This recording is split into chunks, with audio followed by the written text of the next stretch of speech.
Hello, it is Timmesha Shockley here, and welcome back to my channel where I strive to teach, aspire, and shift. So I am so excited about today's video, but before we jump into today's video, please be sure to hit that subscribe button, the like button, and leave a comment down below about today's video. I'm going to be talking about some very practical and simple things that you can be doing at home to incorporate Montessori at home. Now, I know y'all are probably like, I've been home for like a couple of months at this point with my kiddos, so I'm running out of some ideas, some different activities that will keep them engaged, still help them developmentally. So I just wanted to name off a few different activities that you can still incorporate at home with your children. So the first thing I want to do is kind of give a foundation of Montessori, and it's going to be very simple and basic, but if you want to know more, leave a comment down below, reach out, let me know, and I would love to do a more in-depth video about what Montessori is all about. But I fell in love with this philosophy back in college. I was taking an education class and I got a chance to do a very brief, quick topic on Montessori, and that's how I was kind of introduced. I was always intrigued, wanted to learn more, and then that's when I stumbled upon a Montessori school where I was able to see just the love of learning that the children developed, the different activities, and the one thing that I really loved just understanding more about, and something that I've learned as I've gone through training and just being in the classroom, is I truly love how Montessori really focuses on the child as a whole. It focuses on teaching the child skills that they will not only need when they are 4 and 5 years old, but it's skills that they will use as they get older and as they grow. So a lot of the activities that I'm going to give you today are going to be things that you can do while you are around the house with your kids. So it's getting them involved in those daily activities, those daily chores, and it's just really encouraging them to take care of the environment around them. So like I said, I love how Montessori really focuses on the child as a whole. It focuses on not just the academics part of the child and them learning, but it takes education to another level and incorporates different things that they can do practically, whether it's at home, things that they can do to ensure that they are confident, that they're independent, and we really focus on fostering that in children. So some of the very beginning and basic lessons that I'm going to give you is what would be found in the practical life area of the classroom, and this is where we are very reality based, we're real life based. These are things that the child would see at home, so they may be things that they see you doing as you prepare meals, as you care for the home. So it's things that they see firsthand that you are doing. So some of those activities may be spooning, using their fingers to transfer, tongue transfer. And so basically what you will do is you can get 2 bowls, preferably if it was a child-sized bowl, that would be excellent. Because another thing that we are very big on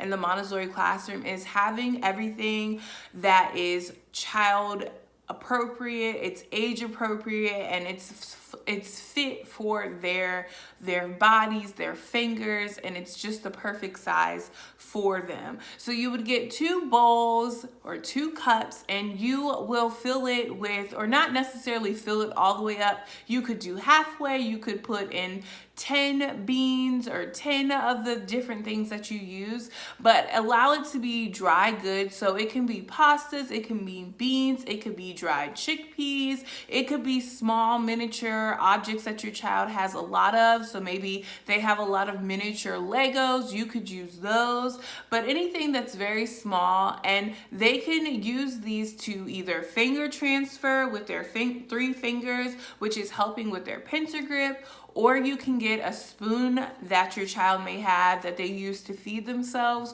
or even tongs can be used as well. And they are going to transfer the beans or whatever dry good that you choose to use. They're going to transfer them from one container to the next. So that's a very typical Montessori work that you would see in the classroom, and it's teaching that child that sense of order, concentration, coordination, and independence. Another thing that you could do along with the spooning, the finger transfer, or the tonguing, is have your children use practice pouring water back and forth in a pitcher or back and forth in a glass.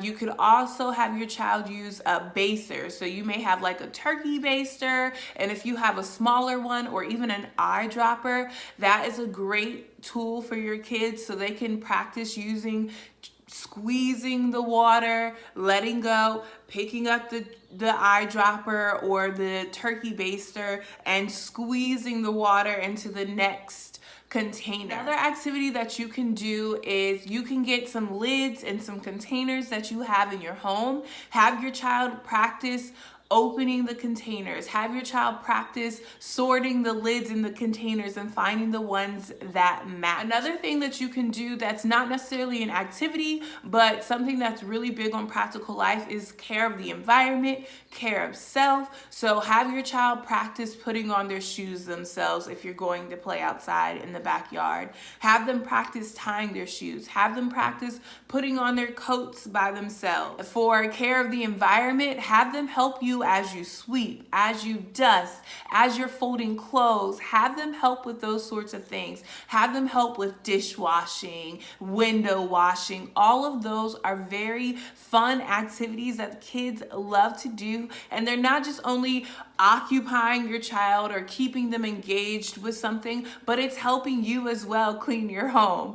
And another thing is it's teaching your children responsibility. And something that I am very big on in my classroom is me showing my students how to take pride in caring for their environment. And it's teaching them that this isn't just my classroom. This isn't even really my classroom, but this is a classroom that is just as much theirs as it is mine. So you can translate that into your home, teaching them that just as much as this is mommy and daddy's home, this is your home as well. And just as I'm expected to keep it clean and make sure that things are put back in the right place, you can ingrain that in your kids as well. Another very popular activity that is used in the classroom is sensory bins. So you can get a deep little container. It can be like even a bowl. It can be anything that's deep that would have enough space for you to fill it up about halfway for your child to explore. You can use, for a sensory bin, you can use dry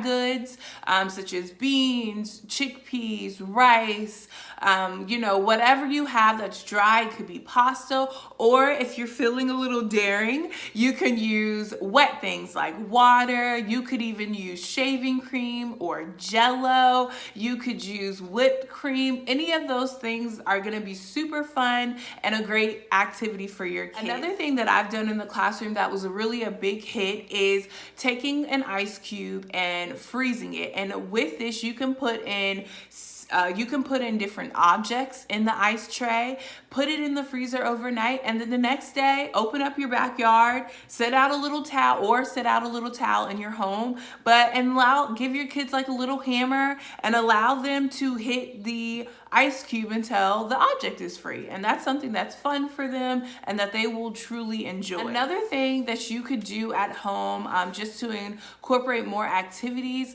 is you can have them help with food prep. So maybe set up a little station in your house or an area where they have access to snacks, and either allow them to choose whatever snack that you want them to have for that day. And like always, it's going to be things that you want them to have. So if you don't want them eating Cheetos for a morning snack or at all, don't put that down as an option. But it could be, a fruit cup. It could be a fruit bar. It could be fruits, different vegetables, whatever it is that you want your kids snacking on, and teach them that when they're hungry or it's snack time, this is the area that they can go to pick and choose their own snack. And you can even have them help prep their snack. So if they're having apples that day, maybe you slice the apple using an apple slicer or a knife, and then have like a little area that they can go to take the apple slices and cut them up with a child safe knife. And this is a great way to get them involved in preparing their own snacks.